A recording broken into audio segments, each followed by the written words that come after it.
For 12 years after the Civil War, formerly enslaved men served in the United States Congress, ran Southern cities, built the first public school systems the South had ever known, and held elected office at every level of government.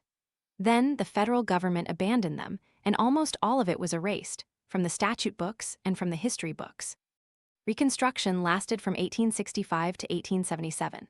In that period, more than 2,000 black men held public office across the former Confederacy. 16 served in Congress. Hiram Revels of Mississippi became the first black U.S. Senator in 1870, taking the seat that Jefferson Davis had occupied before the war, a fact so symbolically charged that newspapers commented on it in hushed tones. Blanche Bruce, also of Mississippi, served a full Senate term. P.B.S. Pinchbeck served as acting governor of Louisiana, the first black governor in American history. These men governed. They built things. The public school systems of the American South, the first ones that existed for anyone, black or white, were largely created by Reconstruction-era legislatures with black members. They pushed for land reform, civil rights, and the integration of public spaces. They did this while white supremacist paramilitary groups murdered their constituents. The end came from a political bargain. The presidential election of 1876 was disputed, Rutherford Hayes versus Samuel Tilden.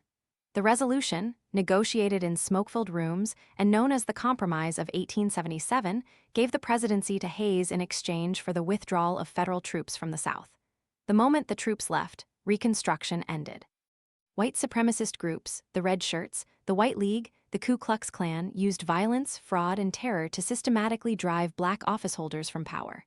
The last black congressman from the South in the post-Reconstruction era, George Henry White of North Carolina, left office in 1901.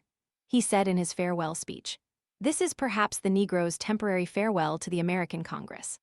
It would be 28 years before another black man was elected to Congress, and he was from Illinois. What followed was not just political suppression, but historical suppression. The achievements of Reconstruction were rewritten in Southern textbooks as a period of corruption and incompetence, the mythology of carpetbaggers and ignorant freedmen misruling the noble South.